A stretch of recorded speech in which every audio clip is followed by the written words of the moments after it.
ಎಲ್ಲರಿಗೂ ನಮಸ್ಕಾರ. ನಾನು Kanchana. Welcome back to my channel. ನಾವಿವತ್ತು ನಿಮ್ಗೆ ತೋರಿಸ್ತಾ ಇರೋ ರೆಸಿಪಿ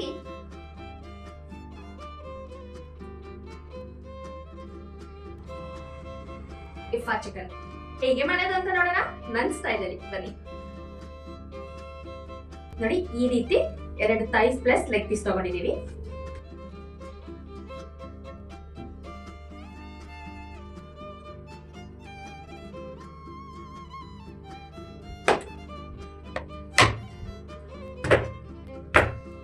ಮೊದಲಿಗೆ ಚಿಕನ್ನ ಈ ರೀತಿ ಕಟ್ ಮಾಡ್ಕೊಳ್ಳೋಣ. ಈ ರೀತಿ ಮಾಡೋದ್ರಿಂದ ಮಸಾಲೆ ಚೆನ್ನಾಗಿ ಹೀರ್ಕೊಳ್ಳುತ್ತೆ. ಹಾಗಾಗಿ ಚಿಕನ್ನ ಈ ರೀತಿ ಕಟ್ ಮಾಡ್ಕೊಳ್ಳೋಣ. ಚಿಕನ್ನ ಮ್ಯಾರಿನೇಟ್ ಮಾಡ್ಕೊಳ್ಳೋಣ. 2 ಟೇಬಲ್ ಚಮಚದಷ್ಟು ಗಟ್ಟಿ ಮೊಸರು ಹಾಕೊಳ್ಳೋಣ. 1 ಟೇಬಲ್ ಚಮಚದಷ್ಟು ಶುಂಠಿ ಬೆಳ್ಳುಳ್ಳಿ ಪೇಸ್ಟ್ ಹಾಕೊಳ್ಳೋಣ. ಅರ್ಧ ಟೇಬಲ್ ಚಮಚದಷ್ಟು ಉಪ್ಪು, ಅರ್ಧ ಟೇಬಲ್ ಚಮಚದಷ್ಟು ಕಾಳು ಮೆಣಸು ಪುಡಿ, 1 ಟೇಬಲ್ ಚಮಚದಷ್ಟು ಗರಂ ಮಸಾಲ, 1 ಟೇಬಲ್ ಚಮಚ ಧನಿಯಾ ಪುಡಿ, 1/4 ಚಮಚ ಅರಿಶಿನ ಪುಡಿ, 1 ಟೇಬಲ್ ಚಮಚದಷ್ಟು ಅಚ್ಚಕಾರದ ಪುಡಿ,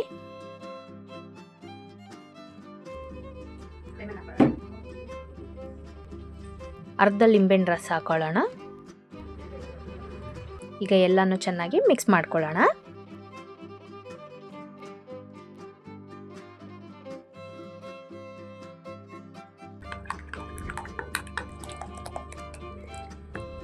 ನೋಡಿ, ಮಸಾಲೆ ಈ ರೀತಿ ಗಟ್ಟಿಯಾಗಿರಬೇಕು.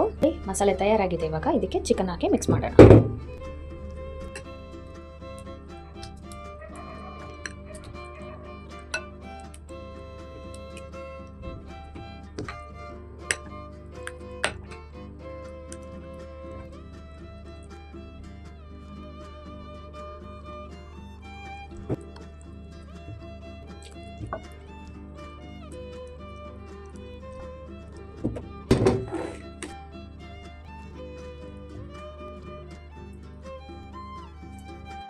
ನೋಡಿ, ಚಿಕನ್ಗೆ ಮಸಾಲೆ ಹಾಕಾಗಿದೆ.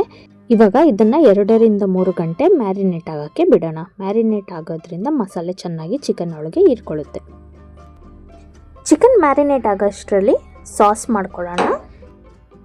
ಸಾಸ್ ಮಾಡೋದಕ್ಕೆ ಬೇಯಿಸಿರೋ 2 ಮೊಟ್ಟೆ ಬೇಕು. ಮೊಟ್ಟೆಯ ಬಿಳಿ ಭಾಗನಷ್ಟೇ ನಾವು ಬಳಸ್ಕೊಬೇಕು ಈ ಸಾಸಿಗೆ. 2 ಬೇಯಿಸಿರೋ ಮೊಟ್ಟೆಯ ಬಿಳಿ ಭಾಗ ಹಾಕೊಳ್ಳೋಣ ಒಂದು ಮಿಕ್ಸರ್ ಜಾರ್ಗೆ. 2 ಟೇಬಲ್ ಚಮಚದಷ್ಟು ಫ್ರೆಶ್ ಕ್ರೀಮ್, 8 ಬೆಳ್ಳುಳ್ಳಿ ಹೆಸರು, 1 ಟೇಬಲ್ ಚಮಚದಷ್ಟು ಸಕ್ಕರೆ, ಅರ್ಧ ಟೇಬಲ್ ಚಮಚದಷ್ಟು ಉಪ್ಪು, 1 ಟೇಬಲ್ ಚಮಚದಷ್ಟು ಕಾಳು ಮೆಣಸು ಪುಡಿ, 3 ಟೇಬಲ್ ಚಮಚದಷ್ಟು ಹಾಲು ಹಾಕೊಳ್ಳೋಣ. 2 ಚೀಸ್ ಸ್ಲೈಸ್ ಹಾಕೊಳ್ಳೋಣ.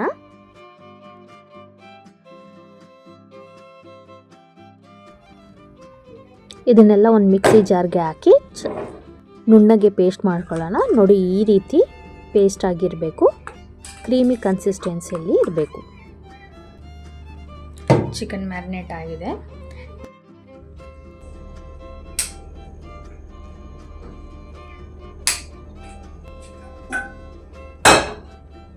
ಎರಡು ಚಮಚದಷ್ಟು ಎಣ್ಣೆ ಹಾಕೊಳ್ಳೋಣ.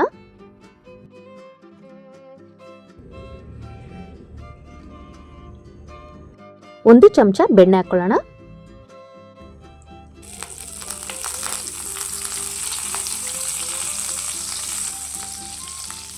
ಮ್ಯಾರಿನೇಟೆಡ್ ಚಿಕನ್ ಹಾಕೊಳ್ಳೋಣ. ಈ ಚಿಕನ್ನ ನಾವು 3 ಗಂಟೆ ಹಿಂದೆನೇ ನೆನೆಸಿಕ್ಕಿದ್ವಿ. ಈಗ ಚೆನ್ನಾಗಿ ಮ್ಯಾರಿನೇಟ್ ಆಗಿದೆ. ಈಗ ಇದನ್ನ ಹಾಕೊಳ್ಳೋಣ. ಚಿಕನ್ನ ಲೋ ಫ್ಲೇಮಲ್ಲಿ ಇಟ್ಟು ಕುಕ್ ಮಾಡ್ಕೊಳ್ಳೋಣ.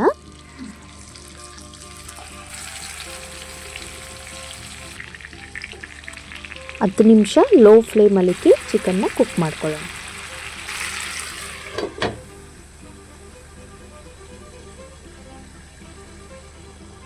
ನೋಡಿ, 10 ನಿಮಿಷ ಆಗಿದೆ. ಇವಾಗ ಓಪನ್ ಮಾಡಿ ನೋಡೋಣ. ನೋಡಿ, ಈ ರೀತಿ ಆಗಿರುತ್ತೆ. ಇವಾಗ ಇನ್ನೊಂದು ಬದಿಯು ಚೆನ್ನಾಗಿ ಫ್ರೈ ಮಾಡ್ಕೊಳ್ಳೋಣ.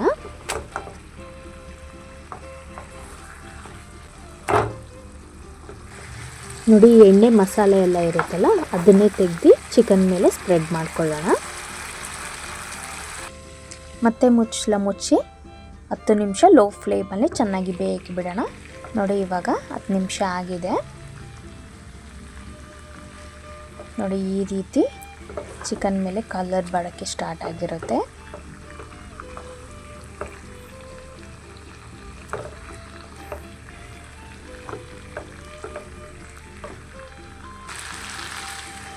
ಮತ್ತೆ ಮುಚ್ಚಳ ಮುಚ್ಚಿ ಲೋ ಫ್ಲೇಮಲ್ಲಿ 5 ನಿಮಿಷ ಚೆನ್ನಾಗಿ ಫ್ರೈ ಮಾಡ್ಕೊಳ್ಳೋಣ.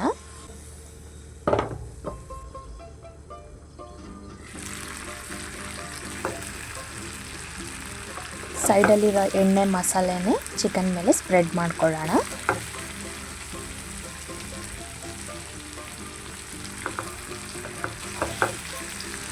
ಲೋ ಫ್ಲೇಮಲ್ಲೇ ಇಕ್ಕಿ ಕುಕ್ ಮಾಡಬೇಕು ಇದನ್ನು.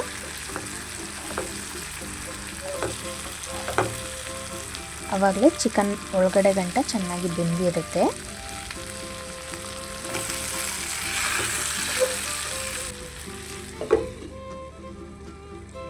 ಇನ್ನೊಂದೆರಡು ನಿಮಿಷ ಚೆನ್ನಾಗಿ ಫ್ರೈ ಮಾಡ್ಕೊಳ್ಳೋಣ. ನೋಡಿ 2 ನಿಮಿಷ ಆಗಿದೆ. ಪರ್ಫೆಕ್ಟಾಗಿ ಬೆಂದಿದೆ ಚಿಕನ್. ಇವಾಗ ಬ್ಯೂಟಿಫುಲ್ ಆಗಿದೆ ಕಲರ್. ನಾವು ಮೊದಲೇ ಮಾಡಿಟ್ಕೊಂಡಂತಹ ಸಾಸ್, ಇವಾಗ ಒಂದ್ಸತಿ ಸಾಸ್ನ ಮಿಕ್ಸ್ ಮಾಡಿಕೊಂಡು ಇದನ್ನು ಚಿಕನ್ ಮೇಲೆ ಹಾಕ್ಕೊಳ್ಳೋಣ. ಈ ಸಾಸ್ನ ಚಿಕನ್ ಮೇಲೆ ಸ್ಪ್ರೆಡ್ ಮಾಡಿಬಿಡಬೇಕು. ಚೀಸ್ ಇರೋದ್ರಿಂದ 1-2 ನಿಮಿಷ ಇದನ್ನ ಕುಕ್ ಮಾಡ್ಕೊಬೇಕು.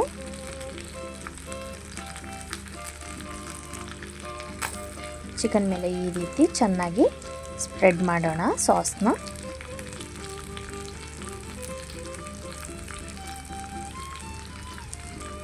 ಮುಚ್ಚಳ ಮುಚ್ಚಿ 2 ನಿಮಿಷ ಬೇಯೋಕ್ಕೆ ಬಿಡೋಣ. ನೋಡಿ 2 ನಿಮಿಷ ಆಗಿದೆ. ಇವಾಗ ಚಿಕನ್ ಮೇಲೆ ಸ್ವಲ್ಪ ಚಿಲ್ಲಿ ಫ್ಲೇಕ್ಸ್ ಹಾಕ್ಕೊಳ್ಳೋಣ. ಚಿಕನ್ ಸೈಡಲ್ಲೇ ಎಣ್ಣೆ ಬಿಟ್ಟಿರುತ್ತಲ್ಲ, ಅದೇ ಎಣ್ಣೆನ ಸ್ವಲ್ಪ ಚಿಕನ್ ಮೇಲೆ ಹಾಕ್ಕೊಳ್ಳೋಣ. ಇವಾಗ ಕೊತ್ತಂಬರಿ ಸೊಪ್ಪು ಹಾಕ್ಕೊಳ್ಳೋಣ. ನೋಡಿ ತಯಾರಾಗಿದೆ ಇಫಾ ಚಿಕನ್. ಇವಾಗ ಕ್ಲೋಸ್ ಮಾಡಿಬಿಡೋಣ. ಕ್ಲೋಸ್ ಮಾಡಿ 2 ನಿಮಿಷ ಹಾಗೆ ಬಿಟ್ಟರೆ ಚಿಕನ್ ಸವಿಯಲು ಸಿದ್ಧವಾಗಿದೆ. ಸರ್ವ್ ಮಾಡೋಣ.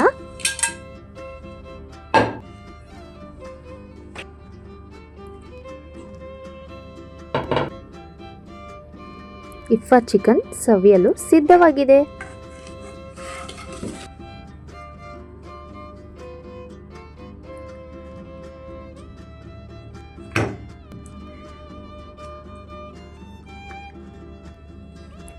ಅಲಂಕಾರಕ್ಕೆ ಸ್ವಲ್ಪ ಈರುಳ್ಳಿನ ಹಾಕ್ಕೊಳ್ಳೋಣ. ಹಾಗೆ ನಾವು ಮಾಡಿಟ್ಟಿದ್ದಂಥ ಸಾಸನ್ನು ಸಹ ಒಂದು ಬೌಲ್ಗೆ ಹಾಕ್ಕೊಳ್ಳೋಣ.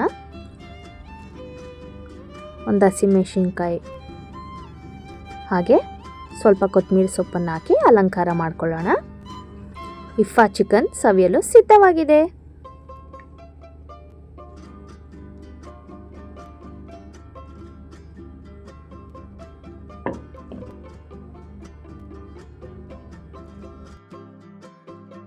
ನೋಡಿ ಇಫಾ ಚಿಕನ್ ತಯಾರಾಗಿದೆ. ಇವಾಗ ಹೇಗಿದೆ ಅಂತ ನಾನು ನಿಮ್ಗೆ ಟೇಸ್ಟ್ ಮಾಡಿ ಹೇಳ್ತೀನಿ.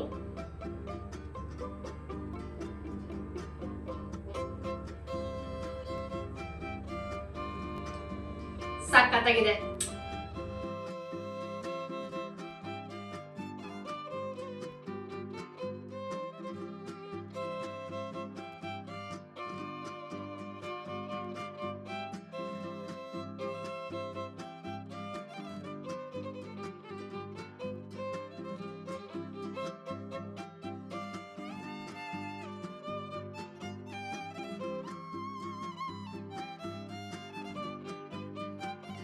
ನೋಡಿದ್ರಲ್ಲ ವೀಕ್ಷಕರೇ, ಮನೆಯಲ್ಲೇ ಸುಲಭವಾಗಿ ಇಫಾ ಚಿಕನ್ ಹೇಗೆ ಮಾಡೋದಂತ ನಾವು ನಿಮ್ಗೆ ತೋರಿಸ್ಕೊಟ್ಟಿದೀವಿ.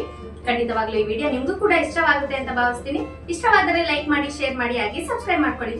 ಬಾಯ್.